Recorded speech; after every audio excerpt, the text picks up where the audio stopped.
Hey, this is Pamela Schneider. I'm the retail editor for Blue Book Services, and this is the Produce Reporter Week in Review. And yeah, that's the man behind the curtain.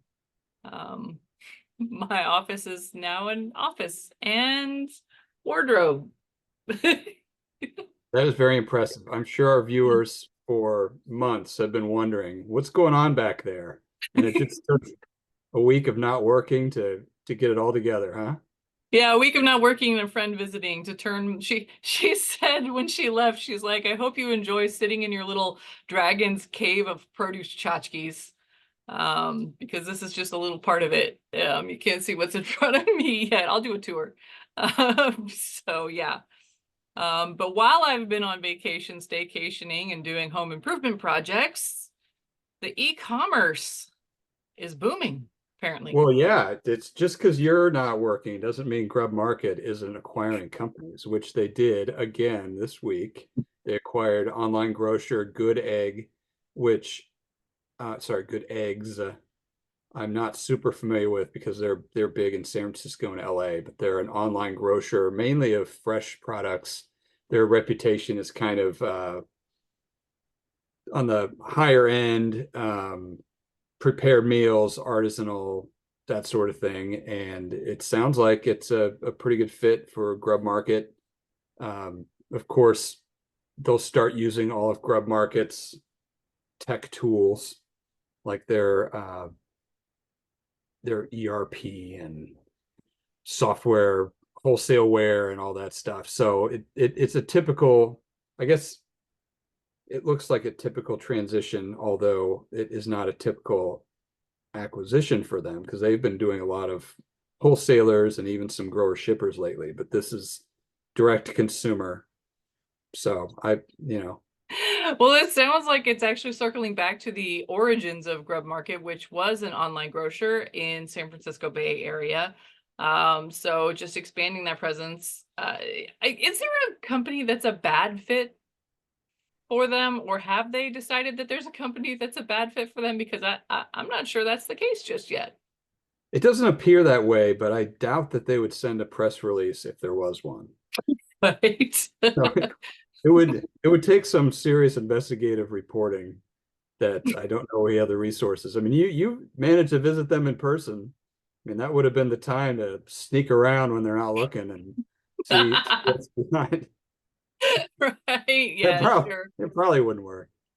No, probably not. Not in this day and age, right? But the other Pretty thing was we got Brick Meets Clicks monthly analysis, and no surprise that Walmart is just dominating online grocery, but how much are they dominating it?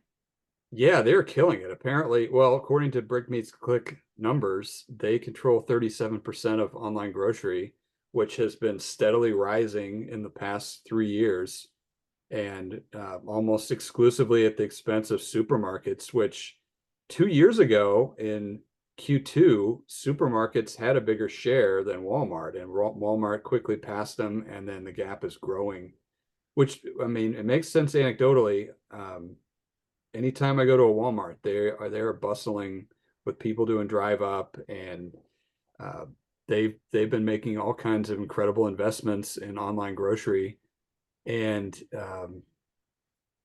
this is not the happy part of the analysis, but their in-store experience is not the kind of experience of a lot of their competitors. So it's a perfect company. I mean, their products are a lot of times along the same level, but they don't tend to compete with a lot of traditional grocers on merchandising and displays. And so online grocery is a perfect way to carve their own niche, if you would call that from the world's biggest retailer. Yeah, when you think about it, I've got an HEB and a Walmart right across the street from each other, 2 miles and 5 miles from my house, and the in-store experience, although I don't want to discount, I guess would be the word, discredit the in-store folks for the Walmart. They're not putting nearly as much effort into the enticement and the suggestive sale as HEB would be doing with the sampling and the coupons for the combo meal deals and things like that. Walmart's like, here it is. but you're here for food, there's your food. Yeah. So that does make a lot of sense that they'd be doing really well online, because there's not a ton of, what do you go into Walmart to find something on special? Not really. So Everyday that low makes sense. price. Come on. It better be everyday low price, but it isn't always. You gotta definitely price check that. Well, I also wanted to highlight a restaurant struggle. We've been covering a lot, especially since I've just come back from the food service expo.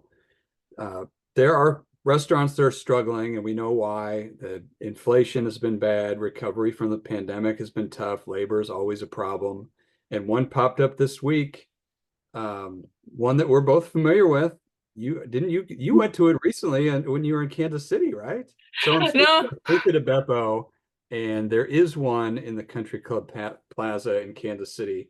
And I did check. It does not look like it's one of the ones that is closed recently. right. The one in the plaza is the old speakeasy. It's got a really great vibe. It's cool. The one in Austin, Texas that I took my son to for his birthday party that turned out to be one of those ghost kitchens, also making Mr. Beast food, that did get closed immediately. And I have no surprises about that, because that had a wide open, empty dining room, and it still took an hour and a half to get our food while we're watching them crank out all this ghost kitchen food.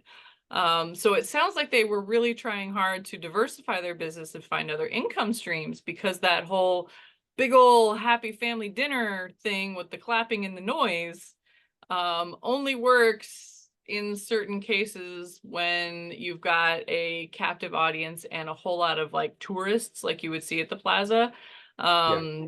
doing that kind of thing. But here in Austin, the location was terrible. It was not somewhere that people are going to.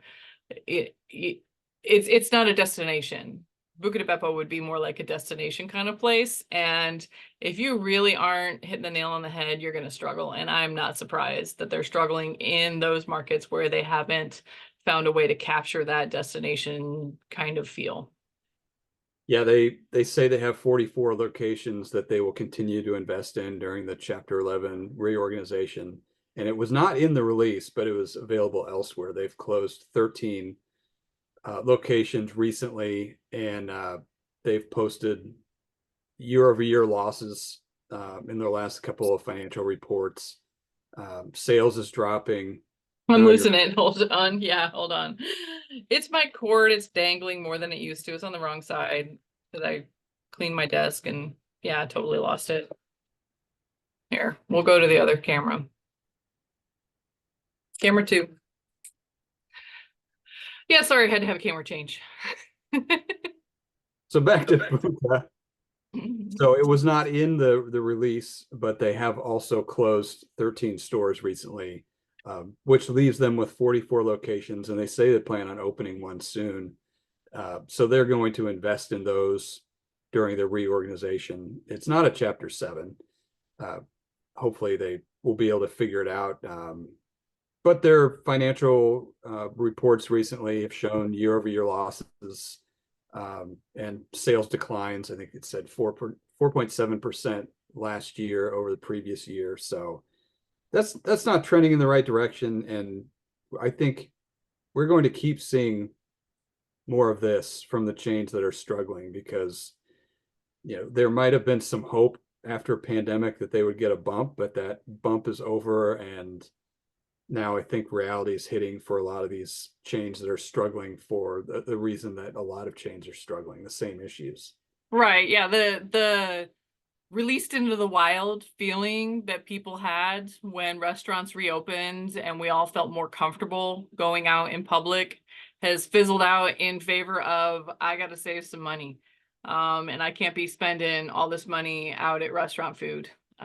So it doesn't surprise me that we're seeing things like this and we're seeing some restaurant bankruptcies, just because people have to be real with their budgets. And although we love to go out and dine together, it kind of, for me, points to the places that I see just anecdotally that are thriving are places where people can gather, but maybe not necessarily have a big expensive sit down meal. I know that I'm in a unique market where we can eat outdoors year round. So the food truck places, I've seen places like there's another new one around me that is an established venue that is there for food trucks, but they have, you know, really nice seating. They've got bathrooms, they've got, you know, a beer garden, and they're bringing in the sports place right by me has food trucks and a big screens outdoors and outdoor music venues.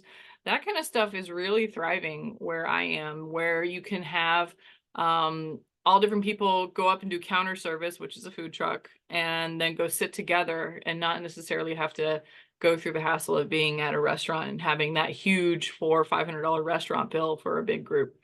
So everyone can like go pay for their stuff on their own. That also gets through some of the labor problems that they've been having because people can go up and basically serve themselves. Yeah, And yeah, and you those clean up after establishments yourself. they don't have to have as many workers. So you get around, I mean, one of the three biggest problems, you're starting to address that there. Yeah, and not a giant kitchen. We got a bunch of little kitchens in those, and maybe even like a commissary place where you're prepping the food before you bring it out.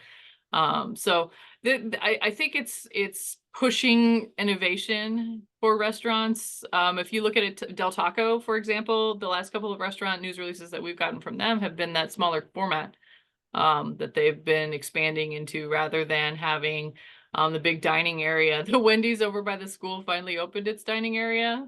That it never opened. The Wendy's itself opened during the pandemic, and so they just only had drive-through. And they finally opened the dining area, but I'm seeing more restaurants decide not to have a dining area in favor of having just drive-through or just counter service where you take Did your it have food and counter service? Because that no, seems like what you open near a a high school school. where 2/3 of the kids can't drive. So Yeah. that doesn't You know, seem like good strategy there. no, and they would try to walk through the drive-through or ride their bikes through the drive-through and they wouldn't get served. And the Popeyes next door, because Wendy's and Popeyes are usually placed together, right? Popeyes next door was totally cool with the kids doing the drive-through by walking up. So I mean, that was a huge missed opportunity. And of course, in my area, what we've got right now is Quick Trips spawning in everywhere. That company is the one based in Kansas City, the Q Yeah. Quick Trip, has been expanding rapidly across the South, trying to go in after that convenience. The drinks and they're putting in the signature kitchens in those. I don't know if you've ever been to a Quick Trip with a signature kitchen. I'm sure if you're in Kansas City, you have. So a lot of innovation to draw in people away from traditional restaurants because Yeah. people are looking for a way to do it quicker and cheaper. You know, Yeah. what Quick Trip, I'll give you two insider tips. Cheapest ice cream, you can usually get it for around $1 for a soft serve. Mm-hmm. And they are the jersey sponsor of the Kansas City Royals. Oh, So I if didn't know you they were catch a Jersey. Royals game or highlights, you'll see the Q2 logo on their sleeve. Oh, wow. I So didn't know there they you were the go. Jersey sponsor. Huh. Yeah. Hmm. All right then. Well, our local Jersey sponsor's Yeti, a little higher end. And they try to sell you $50, you know, coffee cups at the stadium when you go to a game to refill your water in.